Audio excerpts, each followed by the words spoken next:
What's up, everybody? It's time for a little analysis. The question has come up a lot lately.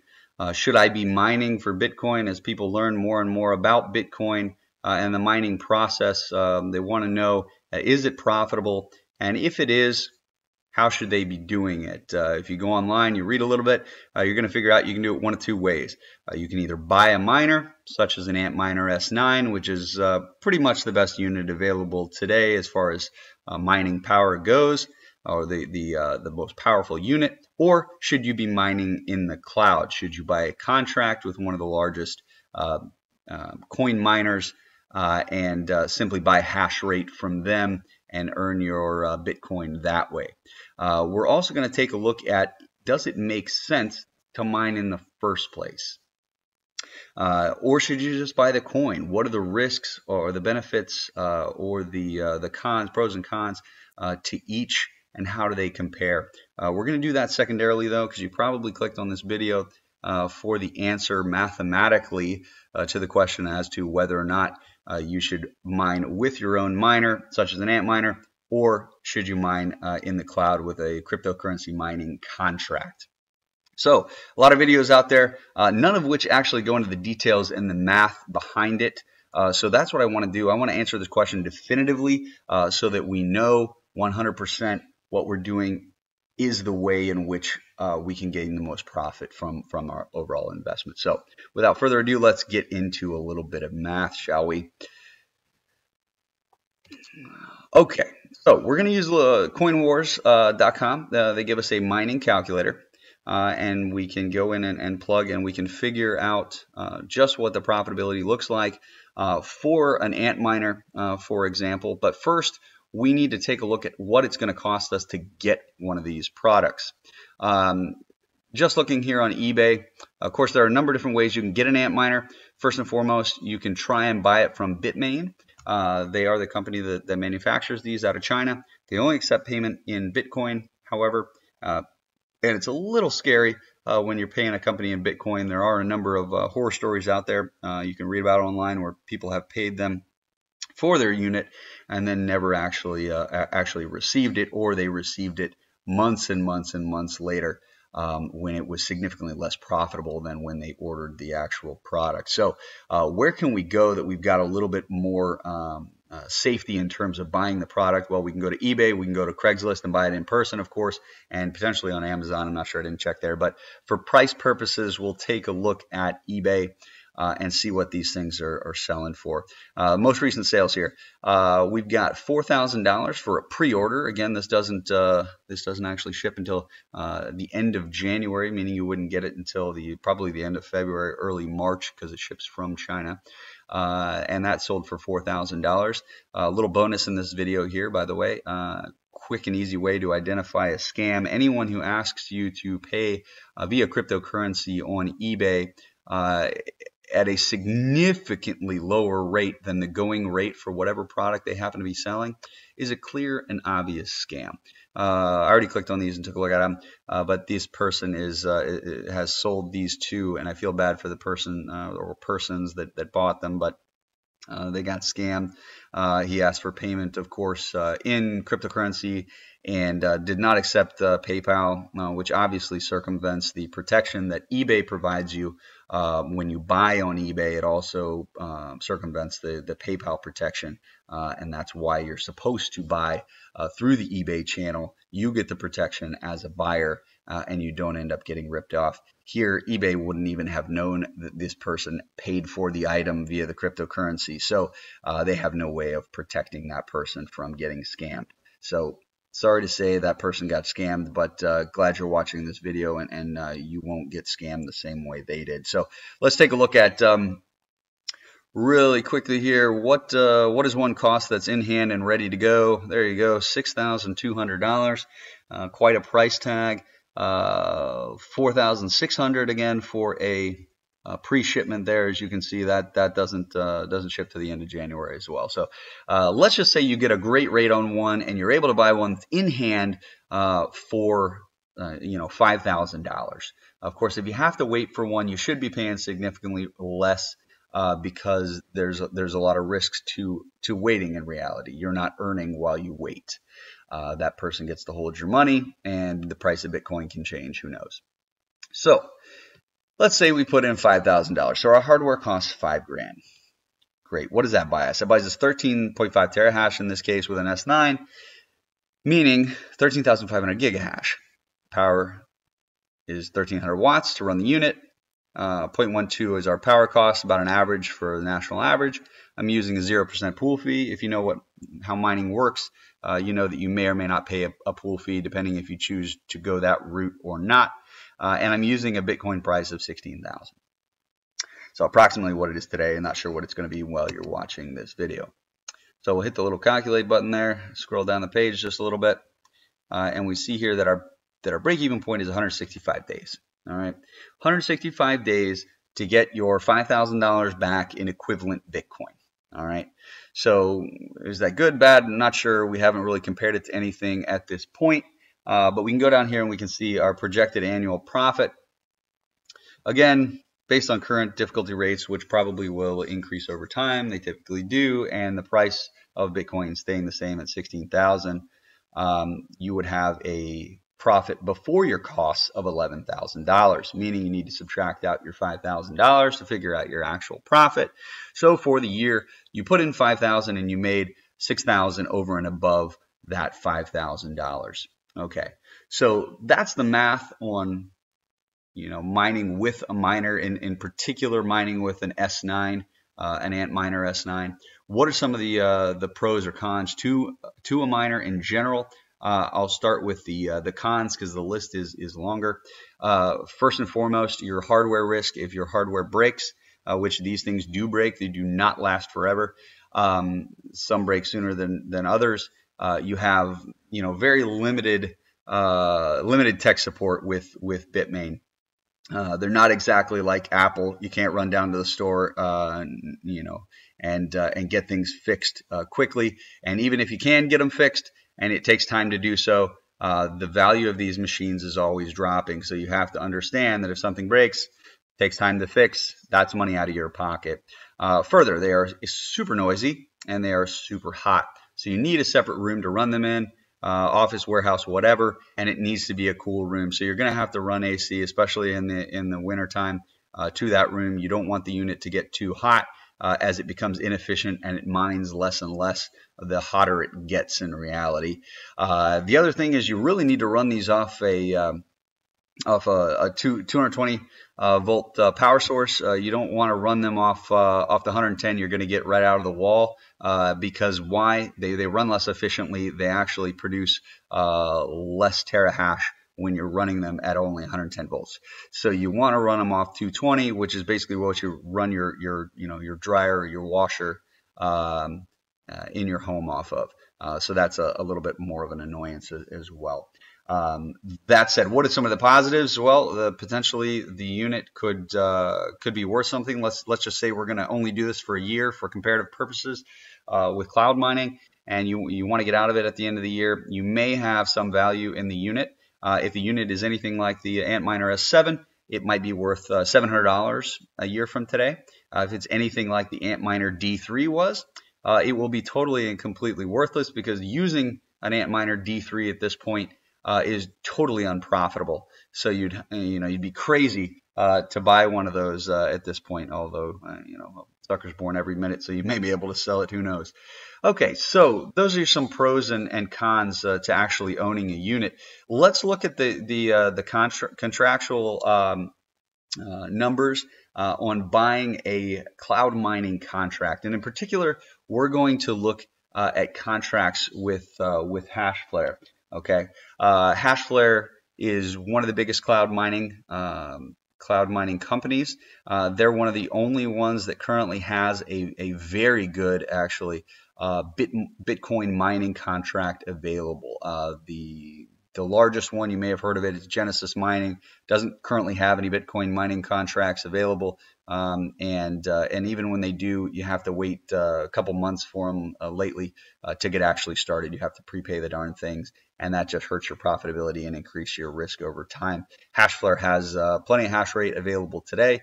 Well, so long as you click the link and it's still there and available, I'll show you how to see if it is.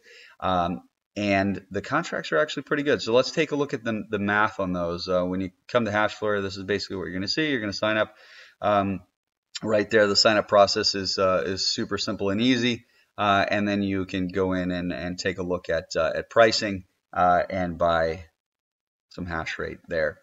Just got to wait on our browser to load this. Okay, so we're going to look at SHA-256 cloud mining algorithm. Basically, that is, in case you didn't know, that is Bitcoin mining. Script cloud mining or script mining in general is pretty much all the other cryptocurrencies. Okay, so SHA-256 is what we're going to look at. 10 gigahertz per $1.50. All right, is what it costs. In other words, that breaks down to $150 per terahash. Okay, so in order to do an apples to apples comparison, we need to come back over here to the calculator, and we need to put in what that's going to cost for the same amount of hash rate, right? So I use the same amount of hash rate, and I calculated at $150 per terahash what that's going to cost. Well, it's going to cost $2,025, right? Now, we're not going to have any power associated with this. They don't charge us a power fee, so I'm going to have that at 0. We can put this down to 0. It doesn't really matter because the cost per kilowatt is going to be multiplied by the watts. In this case, 0 times anything is 0. Pool fees of 14.35%. That is what HashFlare charges, if you were unaware, for their contracts. Okay, so of everything mined, they're taking 14.35% of it, and that goes to cover their cost of electricity, acquisition of units, paying their people, and their facilities. So all in, seems like a pretty fair fee to me.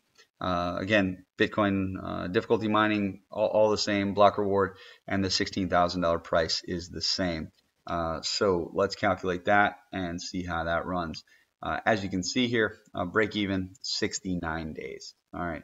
So just to remind you, if you forgot, break even on the Antminer S9, if you pay $5,000 for it, is 164 days.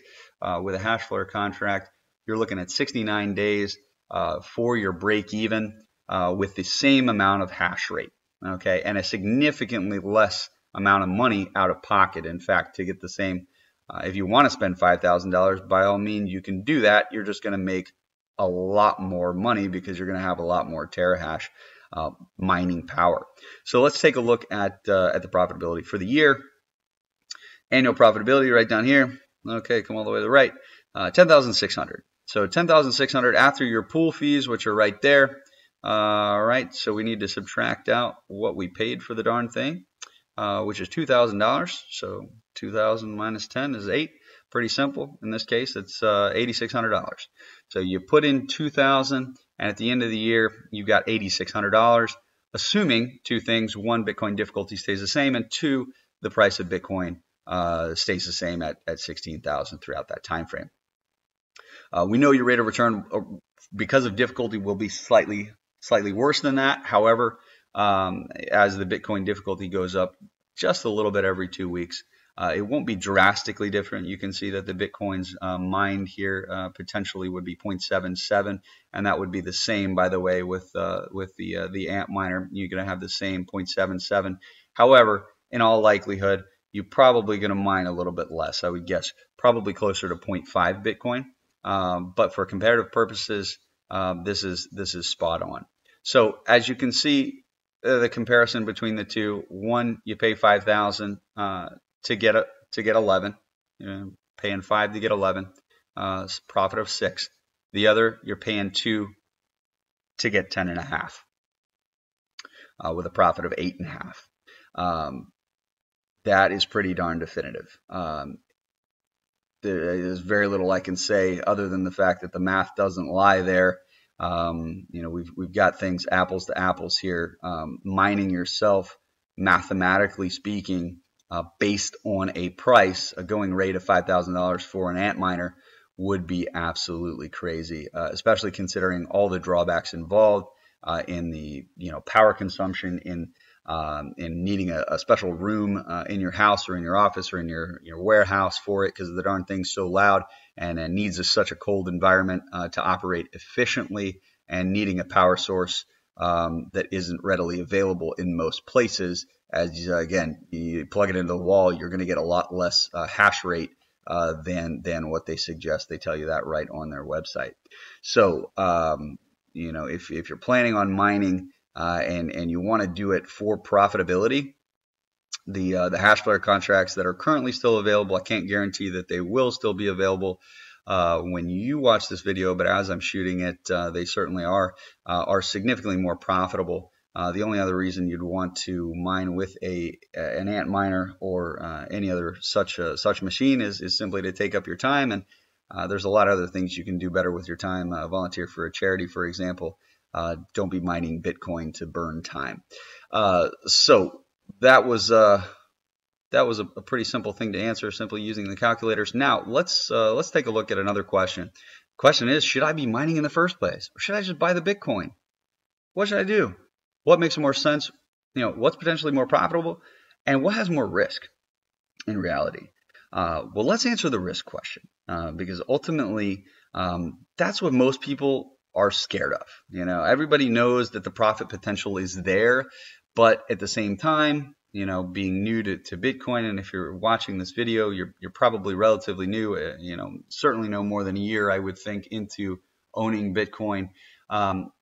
The risk is what's scaring you and what's keeping you out, not understanding it and not knowing it. So let's take a look at what happens to one of the hash flare mining contracts, for example. If the value of Bitcoin goes down, let's say it goes down to $8,000. Again, currently it's about 16. So if it goes down to 8, what happens? You know, do we lose money? Do we still make money? You know, what happens? So we plugged in all the same numbers here, except the 8,000, right? Same pool fees, same hash rate, same cost of those contracts. Let's see what happens. All right. Keep in mind these are one year contracts, so you certainly want them to have a break even before 365 days because you want to be profitable, of course. Break even in days, 138 days. 138 days, even if the price of Bitcoin drops to $8,000.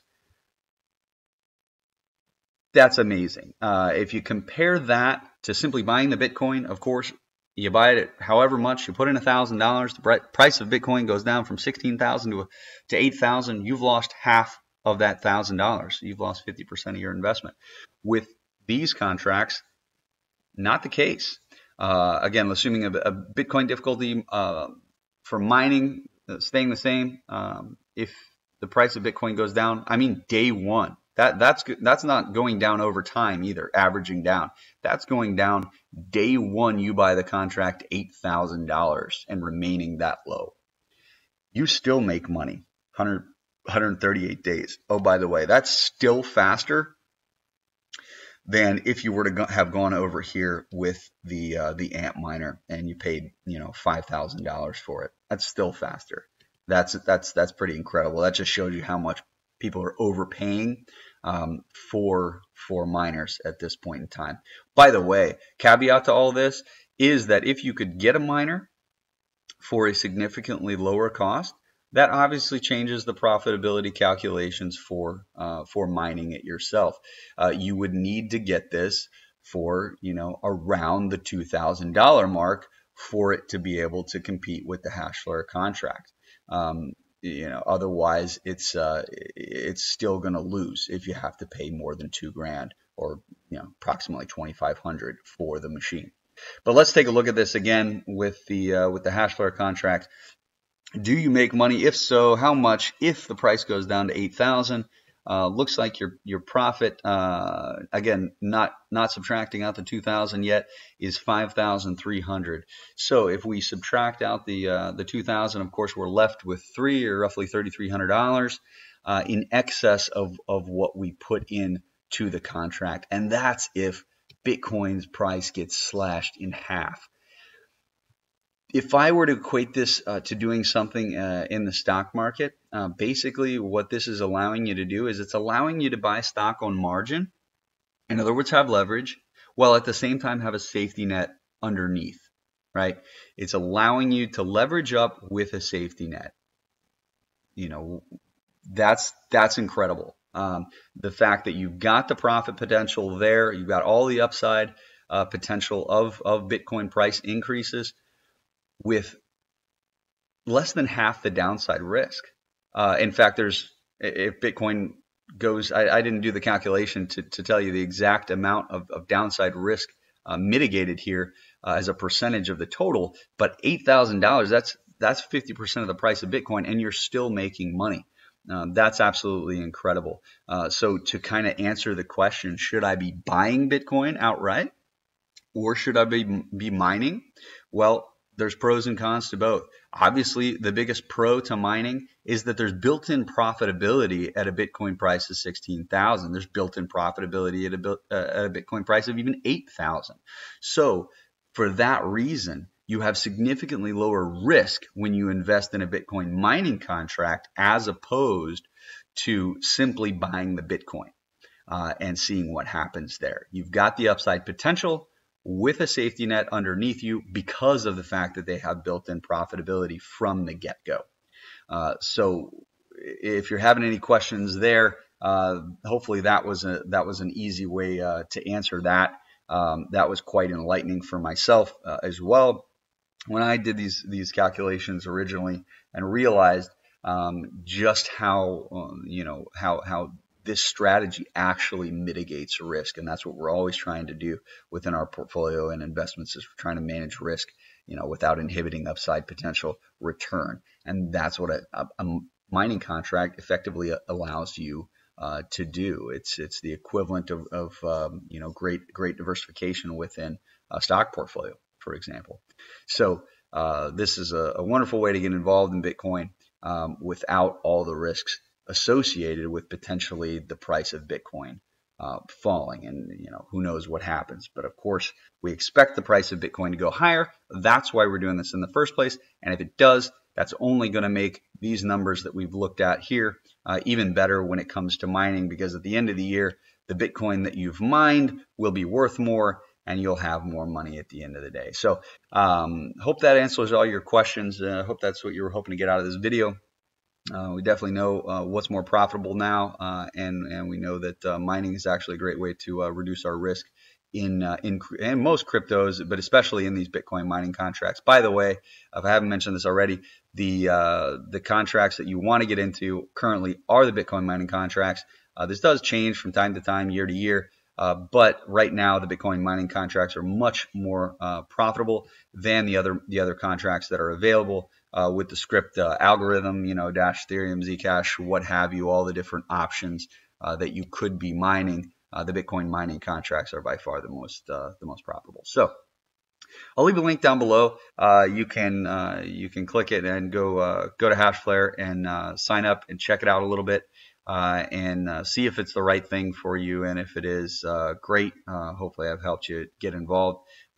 If not, there will be another investment for you, my friend, and I wish you all the best. If you have any questions, please ask them. I will try to answer them in due time, and I'll try to bring you some more videos and answer some questions, some other questions that people have been asking about cryptocurrency. You guys have a great one.